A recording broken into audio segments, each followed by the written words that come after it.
In the winter of 1847, a gentleman collapsed in the middle of Covent Garden Theatre, his face pale as porcelain, a handkerchief pressed against his nose, still emanating a sweet, chemical perfume.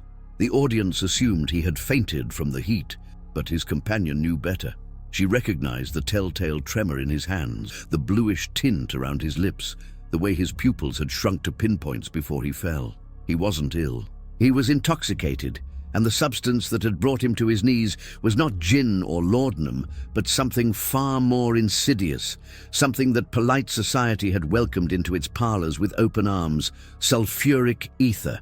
What you are about to hear is not a tale of back-alley vice or working-class desperation. This is the story of how one of medicine's greatest discoveries became high society's most elegant poison. It is a story of drawing rooms filled with invisible vapors, of ladies who inhaled oblivion from lace-trimmed handkerchiefs, of physicians who prescribed relief and created addicts, of an epidemic so refined that its victims died in silk and denial. This is the story of ether, the drug that transformed Victorian London into a city breathing its own slow destruction. Before we understand how ether became a crisis, we must first understand how it became a miracle. In the early 1840s, surgery was a nightmare from which patients often never woke, not because the operation failed, but because the agony of being cut into while fully conscious killed them through shock. Surgeons worked at inhuman speed, sawing through bone and flesh while assistants held down screaming patients. The fastest surgeon was considered the best because speed meant less suffering, less blood loss, less chance of death from sheer terror and pain. Then came ether. On October 16, 1846, in the surgical amphitheater of Massachusetts General Hospital, dentist William Morton demonstrated that a patient could be rendered completely insensible to pain through the inhalation of sulfuric ether vapor. The patient, a young man named Gilbert Abbott, lay still and silent as surgeon John Collins Warren removed a tumor from his neck. When Abbott awoke, he reported feeling nothing. Warren turned to the assembled physicians and spoke words that would echo through medical history. "Gentlemen, this is no humbug." The age of anesthesia had begun. News of this miracle spread across the Atlantic with remarkable speed. By December 1846, British surgeon Robert Liston had performed the first operation under ether anesthesia in London, amputating a leg at University College Hospital while the patient slept peacefully. The medical community erupted in celebration. Journals published breathless accounts of painless surgeries. Physicians who had spent their careers developing techniques to work faster could now work with precision, taking time to examine, to repair, to save lives that would have been lost to haste and shock. Ether was hailed as one of humanity's greatest triumphs over suffering, but ether had properties that made it dangerous beyond the operating theater. Unlike chloroform, which would soon become the preferred surgical anesthetic, ether was remarkably easy to produce and required no special equipment to use. A few drops on a handkerchief, a few deep breaths, and within seconds, the inhaler would feel a rush of euphoria, a sensation of floating, a profound detachment from anxiety and pain. The effects lasted only minutes, but they were powerful, and crucially, they left no trace.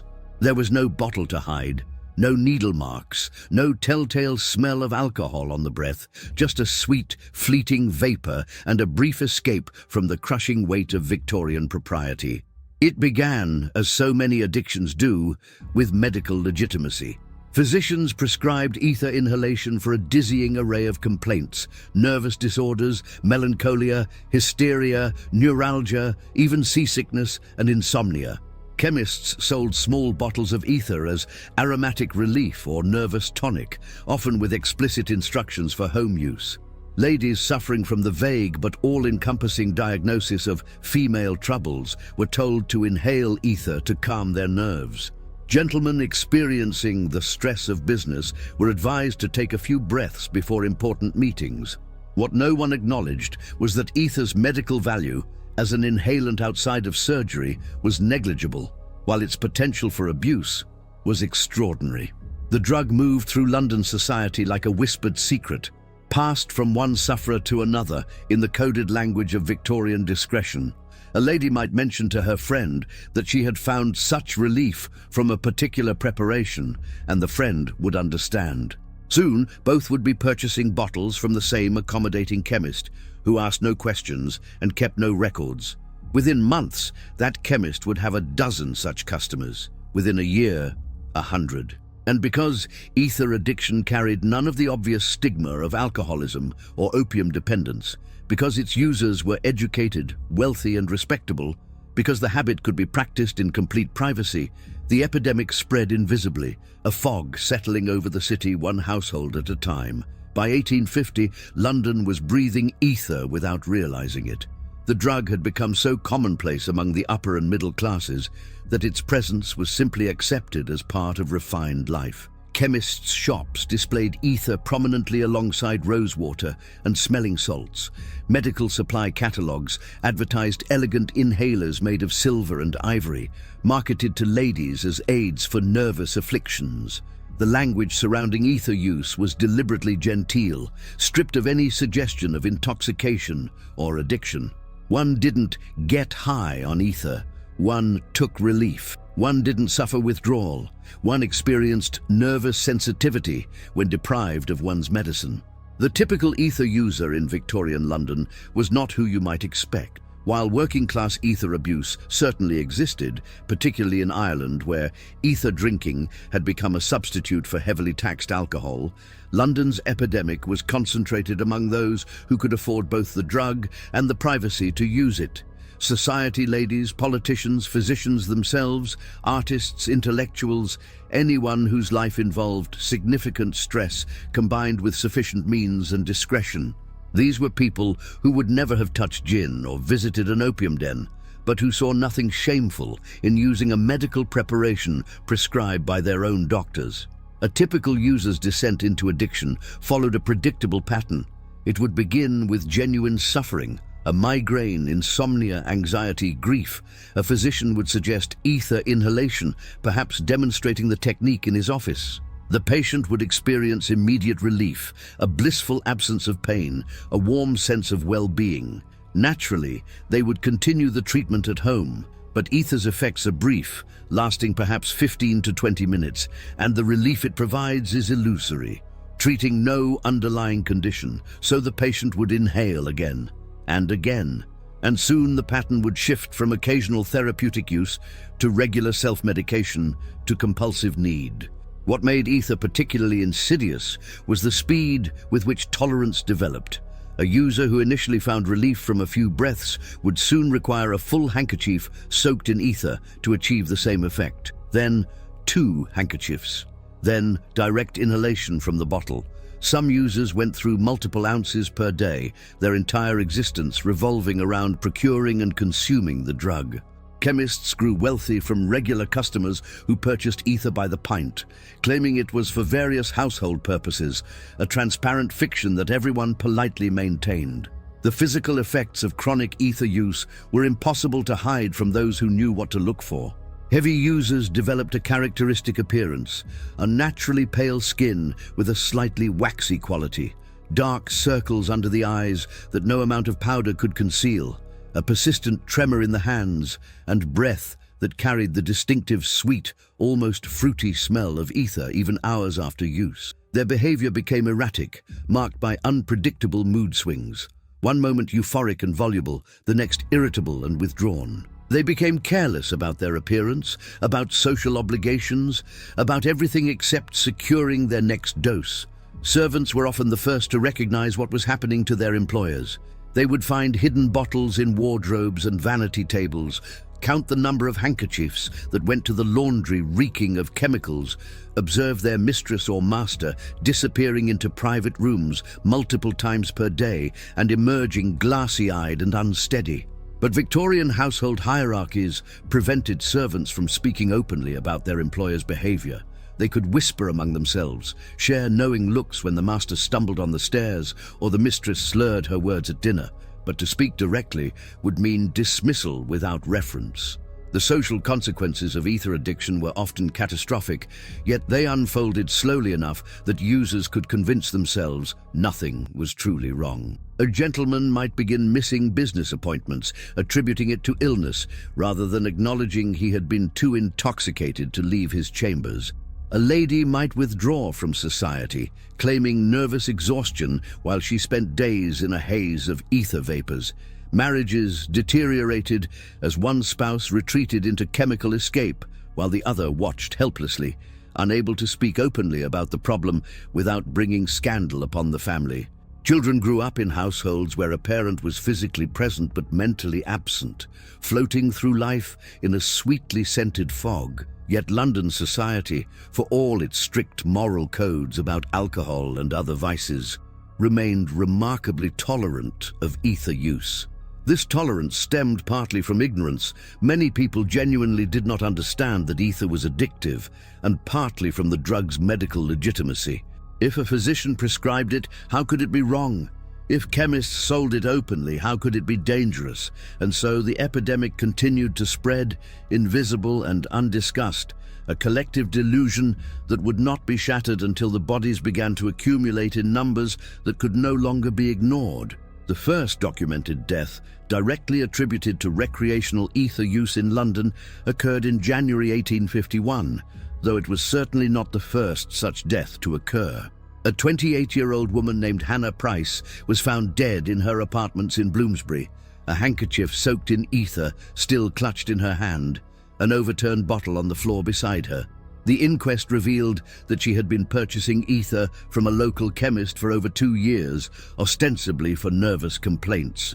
Her landlady testified that Miss Price had become increasingly reclusive in recent months, rarely leaving her rooms and often appearing confused or unsteady when she did emerge. The coroner ruled the death accidental, caused by asphyxiation during therapeutic use of ether, a delicate phrasing that obscured the reality. Hannah Price had suffocated herself while seeking oblivion. Her death might have served as a warning, but the circumstances were presented in such a way as to suggest an unfortunate accident rather than the predictable result of dangerous behavior. The newspapers that reported on the inquest emphasized Miss Price's nervous condition and the doctor's prescription, framing the tragedy as a medical mishap rather than an addiction-related death. No one questioned why a therapeutic dose had required such a large quantity of ether. No one asked why her physician had never followed up on her condition. No one suggested that perhaps selling powerful intoxicants over the counter without supervision might be problematic. The lesson that should have been learned was instead carefully buried beneath layers of Victorian euphemism and middle-class respectability. But Hannah Price's death was merely the first domino to fall. Throughout 1851 and 1852, similar deaths occurred with increasing frequency. A banker was found dead in his study, ether apparatus beside him. A poet collapsed and died at a literary gathering, witnesses reporting he had been inhaling from a small bottle throughout the evening. A society matron died in her bed, her room filled with such concentrated ether vapor that the maid who discovered her body nearly lost consciousness herself. Each death was treated as an isolated incident, an unfortunate accident, never part of a larger pattern. Dr. John Snow, the same physician who would later prove that cholera spread through contaminated water, became one of the first medical professionals to publicly acknowledge the danger. In an 1853 lecture to the Royal Medical and Chirurgical Society, Snow warned that ether's use outside of controlled medical settings was creating what he termed a class of inebriates as pitiful as any opium eater or drunkard. He described patients he had treated who could no longer function without regular ether inhalation, who suffered violent tremors and hallucinations when deprived of the drug, who had destroyed their health and their lives in pursuit of that brief, floating euphoria. Snow's warnings were met with skepticism and even hostility from many of his colleagues. Some accused him of exaggerating the danger of a useful medical tool. Others argued that any problems were the result of individual moral weakness rather than the drug itself. Several prominent physicians defended ether vehemently, pointing out its invaluable role in surgery and arguing that restricting access would harm legitimate patients. The medical establishment was not ready to admit that they had unleashed an epidemic, that their miracle cure had become a mass poison, that they bore responsibility for the suffering they had helped create. The cases Snow described in his lecture were horrifying. A 35-year-old woman who had begun using ether for migraines now consumed over 4 ounces daily and had attempted suicide twice when unable to obtain her supply. A 40-year-old barrister who had become so dependent on ether that he kept bottles hidden throughout his chambers and would excuse himself from court multiple times per day to inhale. A young medical student who had started experimenting with ether out of scientific curiosity and was now unable to complete his studies, his hands shaking too badly to hold a scalpel, his mind too clouded to remember what he had read. These were not weak-willed degenerates, Snow emphasized. These were educated, accomplished people who had been undone by a substance that society insisted was safe. What Snow understood, and what most of his contemporaries refused to acknowledge, was that ether addiction was fundamentally different from alcoholism or opium addiction in one crucial respect: speed. While an alcoholic might drink for years before becoming truly dependent, and an opium user might use the drug occasionally for months before addiction took hold, ether could create dependency within weeks. Its rapid onset, intense effects, and short duration created a pattern of repeated use that quickly became compulsive.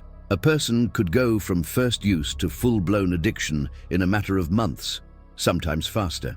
The psychological component of ether addiction was equally powerful.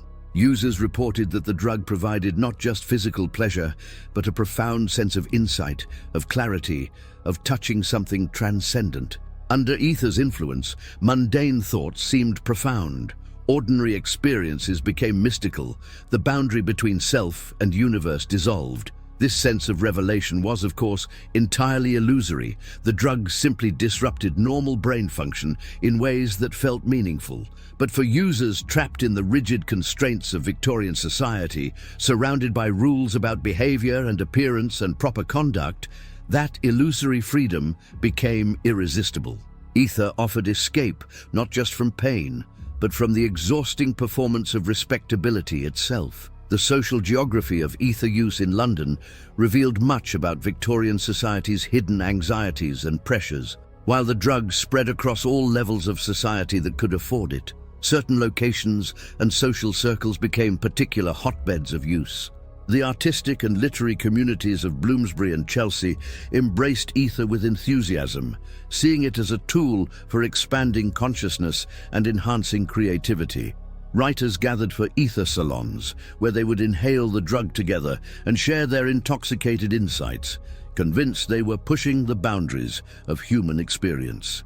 What they actually produced during these sessions was generally gibberish, but the memory of feeling profound was powerful enough to keep them returning. The theatre district around Covent Garden and Drury Lane became another centre of ether culture. Actors and actresses used it to calm pre-performance nerves, then found they needed it to get through performances, then discovered they needed it simply to face the day. The grueling schedule of Victorian theatre, with multiple performances daily and constant rehearsals, created an environment where stimulants and sedatives were widely used, and ether fit perfectly into this culture. Stage managers and directors often ignored obvious signs of intoxication, preferring a dulled performer to no performer at all. Some theatres developed reputations as places where one could obtain ether easily, attracting both performers and patrons who sought the drug. London's legal and political establishments were not immune. The Inns of Court and the Houses of Parliament harboured their share of ether users, though the culture of discretion was even more intense in these settings. A barrister who appeared in court smelling of gin would be censured, but one who excused himself regularly to his chambers and returned slightly unsteady could explain it as illness or fatigue. Members of Parliament developed the habit of keeping ether in their desk drawers, taking a quick inhalation before a debate or during a particularly tedious session. The stress of political life, combined with easy access to medical supplies and the privacy of official chambers, created ideal conditions for addiction to flourish undetected. Perhaps most tragically, the medical profession itself suffered disproportionately from ether addiction. Physicians and surgeons who worked with ether professionally were exposed to its effects and had constant access to pure supplies. Medical students experimented with drugs as part of their education and sometimes could not stop. Some doctors began using ether to cope with the stress of practice, the long hours, the constant confrontation with suffering and death, the weight of responsibility. They rationalized their use through medical language, convincing themselves they were conducting research or treating their own conditions. But their patients noticed when consultations became shorter and less coherent, when diagnoses became careless, when their doctor's hands shook during examinations. Women bore a particular burden in the ether epidemic, both as users and as the family members trying to manage addicted husbands and brothers. Victorian medical theory held that women were inherently more nervous and emotional than men, making them more susceptible to nervous disorders and therefore more in need of remedies like ether. This belief, combined with the restricted lives many women led, created a perfect storm. A middle-class or upper-class woman who was bored, frustrated, or genuinely suffering from the effects of tight corseting, limited physical activity, and social isolation might easily turn to ether for relief. And once addicted, she faced enormous barriers to seeking help, as admitting addiction would bring shame on her entire family. The economics of ether addiction were substantial. A heavy user might spend several pounds per week on ether, a significant sum at a time when a skilled craftsman might earn less than £2 per week. But for the middle and upper classes, this expense was manageable, at least initially. Families noticed the cost only gradually, as other expenses were cut to maintain the supply. Women sold jewelry or borrowed from household accounts. Men neglected business investments or took loans they couldn't explain. Some users turned to crime, though always crimes that could be disguised as something else. Embezzlement rather than robbery, forgery rather than theft, maintaining the appearance of respectability even as they destroyed their lives. Chemists who supplied ether found themselves in a morally complicated position. They were legally entitled to sell ether without restriction. They could see that many customers were using far more than any legitimate purpose would require. But questioning customers too closely risked losing business, and many chemists rationalized their role by emphasizing ether's medical legitimacy. Some chemists kept records of their largest customers, worried about legal liability if someone died. Others actively encouraged use, suggesting ether to customers who came in for other remedies, building a customer base of dependents who would return week after week. A few chemists grew wealthy from ether sales alone, their shops becoming known destinations for users across the city. The spatial patterns of ether use created invisible maps of addiction across London. Certain neighborhoods developed reputations, never spoken of openly, but understood by those who knew. A street where multiple households had members who used ether would develop a characteristic quality, a sense of disconnection and decay beneath the respectable facades. Servants from these households would recognize each other at market, exchanging glances that communicated shared knowledge. The drug created networks of complicity and silence, everyone aware of the problem but no one willing to speak about it. A collective delusion that was easier to maintain than facing the truth. The physical process of ether addiction was brutal, though its victims often failed to recognize what was happening until they were deeply dependent. Initial use produced euphoria, a warm, floating sensation accompanied by vivid mental imagery and a profound sense of well-being. Users described feeling freed from their bodies, from anxiety, from all the petty concerns that normally weighed upon them. Colors seemed brighter, sounds more meaningful, thoughts more profound. This phase rarely lasted long, perhaps a few weeks of occasional use, before tolerance began to develop and the experience became less magical and more necessary. As tolerance increased, users found they needed more ether to achieve the same effects. They began inhaling more frequently, keeping bottles hidden in multiple locations to ensure they were never without access. The sweet smell became permanently embedded in their clothing, their hair, their breath, though heavy users often lost the ability to smell it themselves. Their behavior became increasingly erratic. They would be animated and talkative one moment, then withdrawn and confused the next. Simple tasks became difficult as their cognitive function deteriorated. They forgot appointments, lost track of conversations, appeared distracted and distant even when not actively using. The physical deterioration was equally severe. Chronic ether inhalation caused profound damage to the respiratory system. Users developed persistent coughs, their lungs struggling to cope with repeated exposure to caustic vapors. Their skin took on a peculiar pallor, a waxy quality that no amount of sunlight or fresh air could remedy. They lost weight as the drugs suppressed appetite and interfered with digestion. Their eyes developed a distinctive glazed quality, the pupils often abnormally small or large, depending on how recently they had used. Their hands trembled constantly, making fine motor control difficult or impossible. The neurological effects were perhaps the most disturbing. Heavy users began experiencing hallucinations even when not actively intoxicated, their brains no longer able to distinguish between reality and drug-induced fantasy. They heard voices, saw figures that weren't there, became convinced of things that were demonstrably false. Some developed paranoia, believing they were being watched or persecuted. Others became convinced they possessed special powers or insights. These delusions could be dangerous, leading users to make catastrophic decisions based on false beliefs. Withdrawal from ether was an ordeal that kept many users trapped in addiction, even when they desperately wanted to stop. Unlike alcohol or opium withdrawal, which could be managed with medical supervision and time, ether withdrawal came on quickly and intensely. Within hours of the last use, the dependent person would begin experiencing severe anxiety, tremors, nausea, and sweating. The psychological craving was overwhelming, an all-consuming need that made thinking about anything else nearly impossible.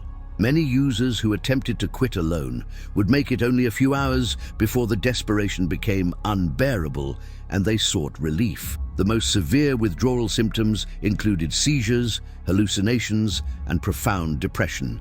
Users who had become deeply dependent reported feeling as though they were dying during withdrawal, their bodies convulsing, their minds filled with terrifying visions. The suicidal ideation during withdrawal was intense and persistent. Many users who survived the physical symptoms of withdrawal could not survive the psychological aftermath, the crushing depression and anxiety that lasted for weeks or months after their last use. Without proper medical support, which was rarely available or understood at the time, the relapse rate was extraordinarily high. Victorian medicine had no effective treatment for ether addiction. Some physicians tried substituting other drugs, typically laudanum or chloral hydrate, which simply replaced one addiction with another. Others recommended cold baths, exercise, and moral fortitude, treatments that were completely inadequate for the physiological reality of chemical dependency. A few pioneering doctors recognized that physical confinement might be necessary, keeping patients in controlled settings where they could not access ether while they endured withdrawal. But these early addiction treatment facilities were rare and expensive, accessible only to the wealthy, and were often indistinguishable from asylums for the insane. The medical profession's understanding of addiction itself was primitive by modern standards. Many doctors still believed addiction was primarily a moral failing rather than a disease, that people who became dependent on substances lacked sufficient willpower or character. This belief meant that addicted patients often faced judgment and condemnation from the very people who should have been helping them. Physicians would refuse to treat known ether addicts, considering them unworthy of care. This made users even more reluctant to seek help, even when they recognized they needed it. The cycle of use, deterioration, shame, and continued use became nearly impossible to break without external intervention. Specific cases from the period illuminate the human tragedy behind the epidemic. Consider the case of Elizabeth Siddal, the artist and model who served as muse to the pre-Raphaelite Brotherhood. While Siddal's addiction to laudanum is well documented, recent scholarship suggests she also used ether regularly, particularly in the final years of her life. Friends described her as often seeming distant and dreamy, her speech sometimes slurred, her behavior erratic. She would excuse herself from gatherings and return noticeably altered.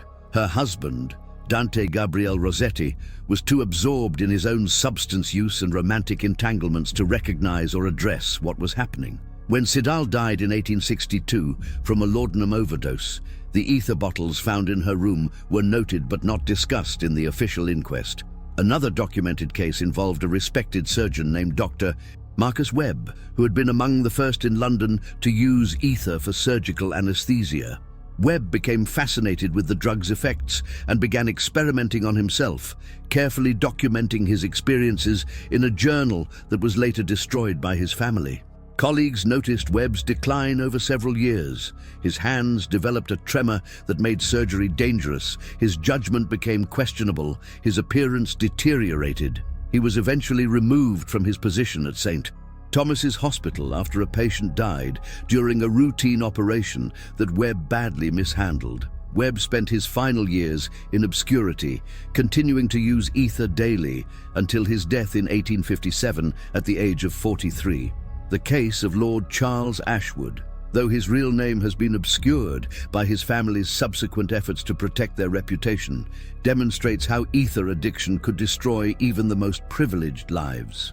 Ashwood was a rising political figure in the early 1850s, widely expected to achieve high office.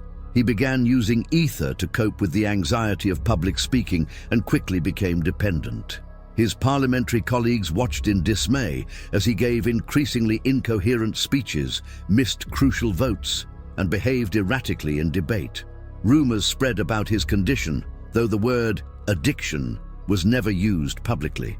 Ashwood withdrew from political life in 1854, claiming ill health. He spent his remaining years in rural seclusion, his potential unfulfilled, his reputation in ruins.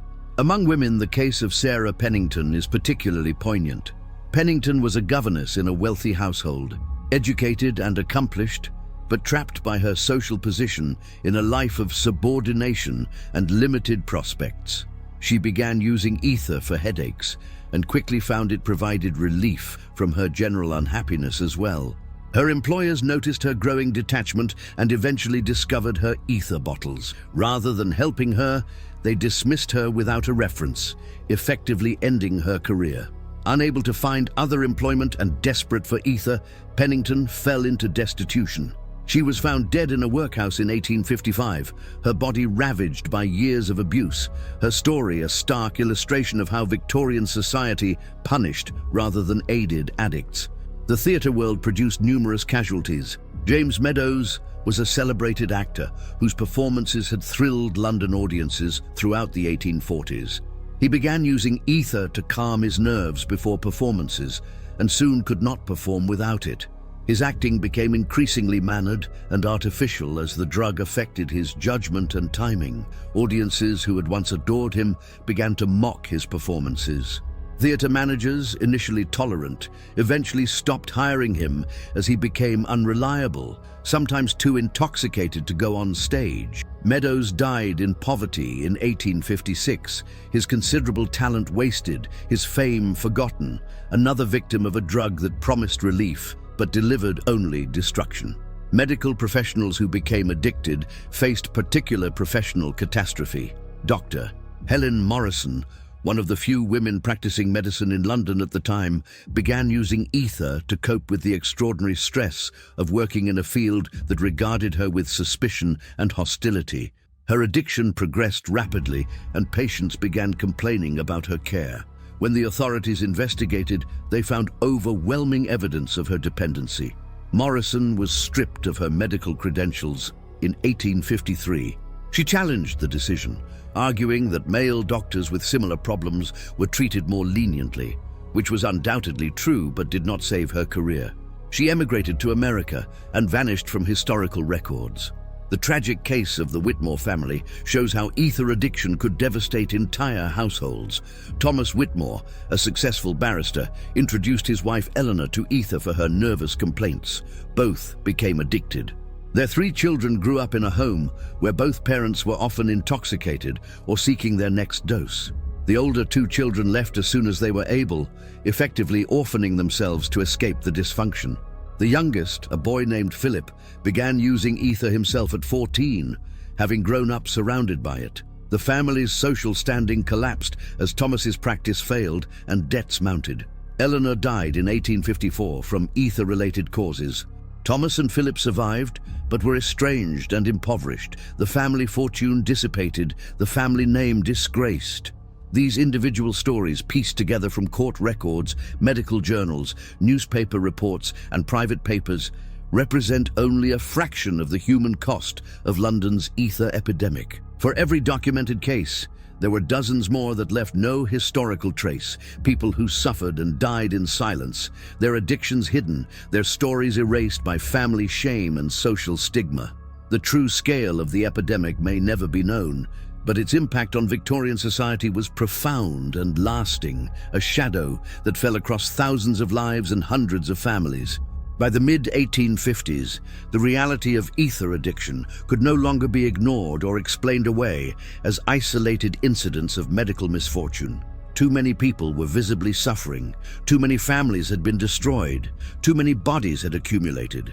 The medical establishment began to shift its position, slowly and reluctantly, acknowledging that perhaps the miracle drug had a dark side after all. Medical journals that had once published enthusiastic accounts of ether's benefits now carried warnings about its dangers. The Lancet, Britain's most prestigious medical publication, devoted an entire issue in 1854 to the problem of ether abuse, featuring articles by prominent physicians documenting the drug's addictive potential and destructive effects. The public discourse around ether began to change as well.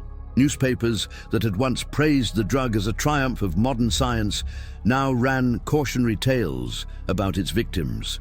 The Times published a series of articles in 1855 titled "The Ether Menace," describing the epidemic's spread through London society and calling for regulatory action. Other publications followed suit, though the coverage remained remarkably genteel, avoiding sensationalism and maintaining the fiction that ether addiction affected only a small number of unfortunate individuals, rather than acknowledging the widespread nature of the problem. Religious leaders, particularly among the evangelical and temperance movements, seized upon ether addiction as evidence of moral decay in modern society. Sermons condemned the use of ether as sinful indulgence disguised as medical necessity, arguing that those who turned to chemicals for comfort instead of seeking solace in faith were courting damnation. While this moral framework was counterproductive in terms of actually helping addicts, it did help shift public opinion toward viewing ether use as a social problem requiring action rather than a private medical matter beyond public concern. The question of regulation became increasingly urgent. Some reformers called for ether to be classified as a poison, requiring the same controls as arsenic or strychnine, sold only with a physician's prescription and recorded in a register. Chemists' associations resisted such measures, arguing they would hurt legitimate business and were unnecessary if chemists simply exercised proper judgment. The medical profession was divided. Some physicians supported strict controls, while others worried that regulation would interfere with legitimate medical use and set a dangerous precedent for government oversight of medicine. Parliament eventually addressed the issue, though the resulting legislation was disappointingly weak. The 1857 Pharmacy Act created new regulations for the sale of poisons and dangerous substances, but ether was notably excluded from the most restricted categories. The Act required chemists to be licensed and to maintain records of certain dangerous substance sales, but ether could still be sold to anyone without questions or documentation.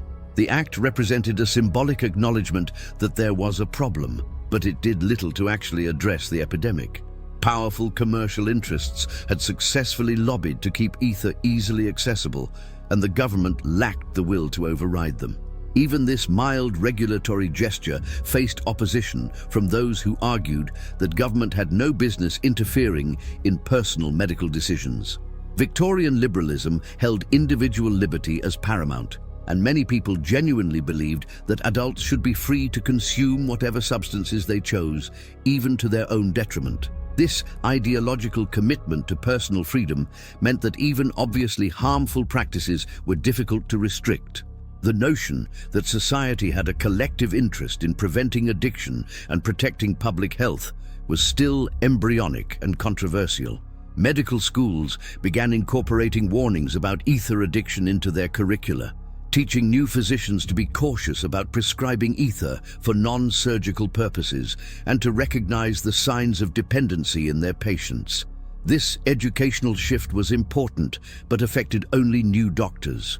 The thousands of established physicians who had spent years casually prescribing ether for every nervous complaint had to be reached through professional journals and medical society lectures, a slower and less systematic process. Many older physicians never changed their practices, continuing to prescribe ether freely while denying or minimizing the addiction risk. Some entrepreneurs saw opportunity in the epidemic, establishing private sanatoriums and treatment facilities specifically for ether addicts. These institutions advertised discretion and promised cures through a combination of isolation, medical supervision, and moral reformation. Some were legitimate attempts to help, staffed by physicians who genuinely cared about their patients' welfare. Others were essentially prisons, where addicts were confined against their will by desperate families, subjected to harsh conditions and ineffective treatments. The quality of care varied enormously, and there was little oversight or regulation. Wealthy families could afford to send addicted members to the better facilities. The poor had no options at all except jails or asylums. The cultural impact of the ether epidemic extended beyond its immediate victims. The experience of watching addiction spread through society, of seeing respectable people reduced to desperate, damaged shadows of themselves, profoundly affected Victorian attitudes toward drugs, medicine, and the nature of addiction itself. Before ether, addiction was largely understood as a moral failing associated with vice and degradation. The alcoholic was seen as weak-willed, the opium addict as self-indulgent. But ether addicts were often people of obvious virtue and achievement who had followed their doctor's advice and found themselves trapped by a substance that had been recommended as therapy. This forced a reconsideration. If good people could become addicted to medically prescribed substances, then perhaps addiction was not purely a matter of moral character. Perhaps there was something about certain drugs that made them inherently dangerous, regardless of the user's intentions. This realization was the beginning of a slow shift toward understanding addiction as a medical condition rather than a moral failure, though this process would take decades to fully develop and would never completely replace the moral framework in public consciousness. Literature and art of the period began reflecting anxiety about ether and other drugs. Sensation novels, which dominated popular fiction in the 1850s and 1860s, frequently featured characters who used ether or other substances, sometimes as villains using drugs to commit crimes, sometimes as sympathetic figures destroyed by addiction. Wilkie Collins, in particular, returned repeatedly to themes of drug use and altered consciousness in his novels, drawing on his own experiences with laudanum. While ether rarely featured as prominently as opium in Victorian literature, its presence in the background of many narratives reflected its prevalence in actual society. The visual arts also registered the epidemic's impact. Painters began depicting scenes of illness and deterioration, with new attention to the symptoms of chemical dependency: the glassy eyes, the trembling hands, the pallor and wasting. Some pre-Raphaelite paintings from the 1850s, ostensibly showing sick or dying figures, actually depict what trained eyes would recognize as drug intoxication or withdrawal. These images were rarely explicit about their subject matter, maintaining Victorian discretion, but their contemporary audiences understood the subtext. Medical illustration became more important as physicians tried to document and communicate the physical effects of ether abuse. Detailed drawings showed the damage to lungs and airways, the neurological deterioration, the changes in physical appearance. These illustrations appeared in medical journals and textbooks, providing visual evidence of what chronic ether use did to the body. They were clinical and disturbing, intended to educate medical professionals, but also serving as a form of cautionary propaganda when reproduced in public health campaigns. The ether epidemic also influenced the development of toxicology as a medical specialty. The need to understand how different substances affected the body, how dependency developed, how damage could be treated or prevented, drove new research. Scientists began systematically studying the pharmacology of ether and other drugs, documenting their effects with unprecedented rigor. This research laid groundwork for modern addiction medicine and pharmacology, though the scientists of the 1850s lacked the theoretical frameworks and experimental techniques that would come later. They were feeling their way forward, trying to understand phenomena for which they had no adequate explanations. Public health as a concept was still in its infancy in Victorian Britain, but the ether epidemic contributed to its development. The idea that society had a collective interest in preventing disease and addiction, that public resources should be devoted to protecting health, that government regulation might be appropriate in certain circumstances, these notions gained traction partly because of visible crises like ether addiction. The connection between individual suffering and social conditions became harder to ignore when addiction crossed class boundaries and affected respectable people. The temperance movement, already focused on alcohol, expanded its scope to address other substances. Temperance societies added ether and other drugs to their list of dangerous temptations to be avoided. They published pamphlets describing the horrors of addiction, organized lectures featuring reformed addicts who told cautionary tales, and lobbied for restrictions on drug sales. While their moralizing approach was often counterproductive, they did succeed in raising public awareness and pushing addiction into public discourse. The language of temperance, with its emphasis on willpower, moral degradation, and the slippery slope from first use to ruin, would dominate discussions of addiction for generations. The medical profession's credibility suffered lasting damage from the ether epidemic. The public had trusted doctors to know what was safe and beneficial, had followed their advice in good faith, and had been harmed as a result. This betrayal of trust made people more skeptical of medical authority and more hesitant to accept new treatments without question. Physicians themselves became more cautious about endorsing new drugs or techniques, aware that their reputations and professional standing depended on being right. This increased conservatism had both positive effects, reducing the risk of future epidemics of iatrogenic addiction, and negative effects, slowing the adoption of genuinely beneficial innovations. The ether epidemic of Victorian London is not ancient history irrelevant to our present concerns. It is a mirror showing us our own vulnerabilities and mistakes. It is a warning about the unintended consequences of even our best intentions. It is a reminder that addiction is not a modern invention or a sign of contemporary moral collapse, but a persistent challenge that humanity has faced throughout history and in all cultures. And perhaps most importantly, it is a call to approach drug policy and addiction treatment with humility, compassion, and a recognition of complexity, resisting simple solutions and easy blame in favor of sustained commitment to reducing suffering wherever we find it. The sweet smell of ether no longer drifts through London's streets, but other drugs have taken its place, each bringing their own patterns of promise and destruction. The specific substances change, but the human susceptibilities remain constant. Our desire to escape pain, our vulnerability to dependency, our tendency to embrace solutions without fully understanding their costs. Until we address these deeper patterns, rather than focusing only on individual drugs or behaviors, we will continue to see epidemics of addiction in new forms. The lesson of the ether epidemic is not that one particular drug was dangerous, but that we must approach all powerful substances with wisdom, caution, and genuine care for human well-being over commercial interests or simplistic moral frameworks. And so the story ends not with resolution, but with ongoing challenge.